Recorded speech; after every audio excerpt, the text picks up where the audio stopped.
جو سر پہ رکھنے کو مل جائے نال پاک حضور تو پھر کہیں گے کہ ہاں تاجدار ہم بھی العالمین والعاقبۃ للمتقین والصلاة والسلام على سید الانبیاء والمرسلین وعلى آلہ واصحابہ الکریم اما بعد فأعوذ بالله من الشيطان الرجيم ببركة بسم الله الرحمن الرحيم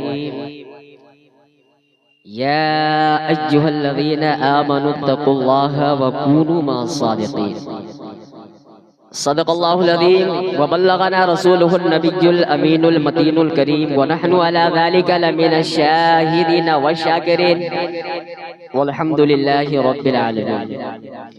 حضرات بعد نماز عشاء سے لے کر اب تک نعتیہ خوانی کا یہ پروگرام چل رہا ہے. کچھ خطابت بھی ہوئی ہے. یہ مونو بھائی کی محبتوں کا نتیجہ ہے کہ سارے رانچی کے علماء کرام کو مدعو کیا اور شعراء کو مدعو کیا ہے اور سارے لوگ یہاں لبیک کہتے ہوئے پہنچے ہیں. حضرات کچھ وقت میں آپ کا لوں گا. اس سے پہلے ہمارا عقیدت و محبت کے ساتھ درود پاک پڑھیے. اللہم صلی علی سیدنا شفیعنا نبینا مولانا محمد بارک صلو علیہ الصلوۃ والسلام دائما علیک یا رسول اللہ صلی اللہ تعالی علیہ وسلم. حضرات خطبہ مسنونہ کے بعد میں نے جس آیت کریمہ کی تلاوت کرنے کا شرف حاصل کیا ہے، اللہ تبارک و تعالی قرآن مجید میں ارشاد فرماتا ہے یا ایھا الذین آمنوا اتقوا اللہ وکونوا مع الصادقین، جس کا ترجمہ بریلی کے رضا یوں کرتے ہیں کہ اے ایمان والو. اللہ نے یہ مخاطب ایمان والوں سے کیا ہے.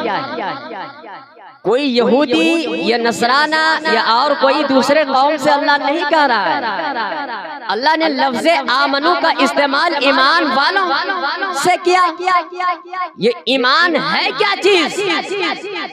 یہ ایمان بہت قیمتی چیز ہے. اللہ تبارک و تعالیٰ کی بارگاہ میں دعا گو کہ آپ ایمان کے ساتھ رہیں اور جب آپ کا خاتمہ ہو تو خاتمہ بھی ایمان ہی پر ہو جائے، کیونکہ ایمان کی دولت بہت بڑی دولت ہے. تو بریلی کے رضا نے یوں کہا کہ اللہ سے ڈرو اور سچوں کے ساتھ ہو جاؤ. تو اللہ سے ڈرنا کیسے ہے اور سچوں کے ساتھ کون کی جماعت ہے؟ تو سچوں کے ساتھ رہنے والی جماعت اگر کسی کا نام آتا ہے تو وہ غوث اعظم کی ذات ہے. اور یہ ذات کوئی عام ایسی ذات نہیں ہے، بلکہ رب قدیر نے یہ فرما دیا ہے ایک ایسا ولی آئے گا جو تمام ولیوں کے گردنوں پہ ان کا سر ہوگا. اور سارے ولیوں نے یہ تسلیم کیا ہے کہ آج سے غوث اعظم کا پاؤں میرے کاندھوں پہ نہیں بلکہ میرے گردنوں پہ، میرے سر پہ. یہ غوث اعظم کی حضرات، غوث اعظم کی شان بہت بلند و بالا شان ہے. حضور غوث اعظم جیسے پیدا ہوئے، پیدا ہونے کے بعد ہی آپ نے روزہ رکھا. آپ 11ویں کیوں کرتے ہیں؟ آپ کرتے کیوں ہیں 11ویں شریف؟ اس کی وجہ کیا ہے پتہ ہے آپ لوگوں کو؟ کیوں کرتے ہیں آپ؟ کیا غوث اعظم کی پیدائش 11ویں شریف کو ہوئی ہے؟ کیا غوث اعظم کا وصال 11ویں شریف کو ہوا ہے؟ نہیں، ہم 12ویں اس لیے کرتے ہیں کیونکہ حضور کی آمد کا پربہار کا وقت ہے. حضور کے نام پہ میں لنگریں اٹھاتا ہوں، کلیاں سجاتا ہوں، لیکن یہ 11ویں میں حضور غوث اعظم کی ولادت نہیں ہے، نہ جانے کی کوئی تاریخ ہے. یہ عقیدت مند حضور غوث اعظم اللہ کے رسول کے نام سے 11ویں تاریخ کو ہر ایک مہینے مدینے والے کے نام سے لنگریں کیا کرتے تھے.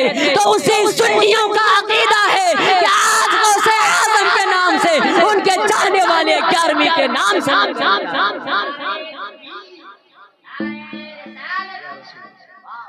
یہ مقام ہے غوث اعظم کا. اس دنیا میں اگر آپ کو پھیلنا ہے تو پہلے اپنی زندگی کو بیچنا ہوگا. किसी के दौरान में बेचना होगा तब आप बुलंदो बाला हो सकिएगा। आप चाहेंगे कि मेरी जिंदगी में महफूज रहे, मैं अल्लाह वाला बन जाऊं, ऐसा कभी नहीं हो सकता।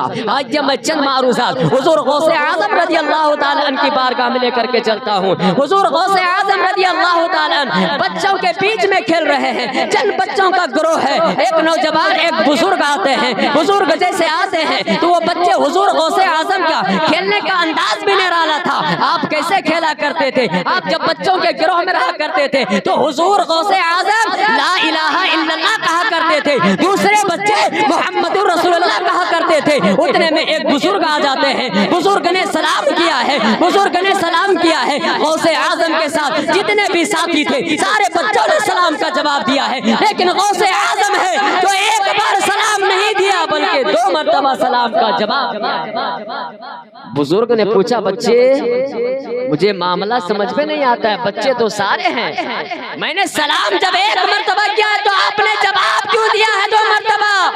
तो हुजूर गौसे आज़म ने कहा, बुजुर्ग रहने दीजिए, इसकी वजाहत मत पूछिए, अगर वजाहतें पूछोगे तो मैं पूरी जानकारी दे दूंगा। हुजूर गौसे आज़म रज़ी अल्लाह ताला अन्हु उस बुजुर्ग के हाथ को पकड़ा, उसे अपने घर की तरफ लेकर के गया। कहा फला घर दिखाई दे रहा है? कहा जी मुझे दिखाई दे रहा है। कहा आज से कुछ दिन पहले आप उस घर में गए थे, आपने सलाम किया था, उस घर से कोई जवाब नहीं मिला था, वो कोई जवाब नहीं मिला था क्योंकि उस घर में कोई मर्द, सलाम तो मैंने खुद सुना था, उस घर में कोई जवाब देने वाला मर्द नहीं था।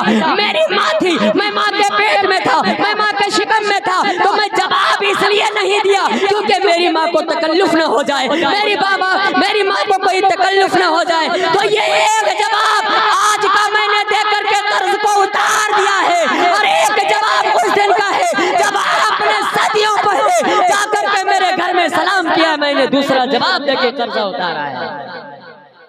ये गौस की शान है, किसकी शान है? ये है गौसे आज़म। आइए मैं बताता हूँ गौस की शान क्या है। गौसे आज़म की जो माँ है दूध पिलाने वाली, वो फरमाती है कि जब मैं तुम्हें जब ये तो बचपने का वाक़या है, लेकिन जब गौसे आज़म जब जवान के मंजिल में फाइज हुए तो आपकी माँ ने आकर पूछा, गौसे आज़म मुझे मामला समझ में नहीं आता था तेरे बचपने का, जब तू उछलता था तो कहाँ जाता था मुझे खुद मालूम नहीं होता है, और मैं परेशान रहती थी इस चीज को, आज मुझे वजाहत कर दीजिए, बता दीजिए आप जाते थे कहाँ?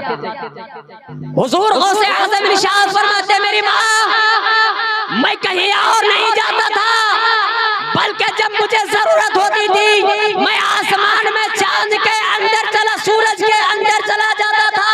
तो फिर मैंने अर्ज किया, क्या आज तो तुम्हारी जवानी का आलम है, आज भी तुम सूरज के अंदर चले जा सकते हो। हुजूर गौसे आज़म ने इरशाद फरमाया, वो बचपने का दौर था, अब तो ये गौसे आज़म की जवानी है, अब तो एक सूरज था लेकिन अब 1000 सूरज आएगा। तो गौसे आज़म सूरज के अंदर नहीं जाएगा बल्कि सीने में गौसे आज़म को संभालेगा। ये गौस है। आप खाने काबा का तवाफ कर रहे हैं, मेरा रब अपने अब्दुल कादिर से कितनी मोहब्बतें करता है। देखो अब्दुल कादिर कहता है मैं नहीं खाऊंगा, फिर कहता है कसम है तुम्हें, खाओ पियो। इसकी कसम है, मैं कसम देता हूँ अब्दुल कादिर खाओ। गौस कहता है मैं नहीं खाऊंगा, बोला कसम है खाओ। अब खाने काबा का तवाफ कर रहे हैं, अचानक खाने काबा से आवाज आती है, अब्दुल कादिर मांगो तो क्या चाहता, मांगो तो क्या तलब करता है। खाने काबा के मुतवल्ली अभी वो तो घूम ही रहे हैं खाने काबा के तवाफ के अंदर, आवाज आती है मांगो अब्दुल कादिर, क्या मांगना चाहता है? आवाज आई, क्या मैं जिसे चाहूंगा आप उसे मांगोगे? कहा आवाज दिया गया है कि मेरे जितने भी अब्दुल कादिर के चाहने वाले हैं कल बरोज़े महशर उसे जन्नत अता फरमा देना। आवाज आई, मैं जिससे भी मोहब्बत करूंगा उसे मैं जन्नत में लेकर के जाऊंगा, मैं जिससे नफरत करूंगा उसे जहन्नम।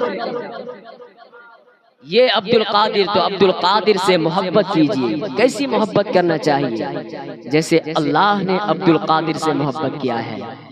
हमें वक्त की इजाजतें नहीं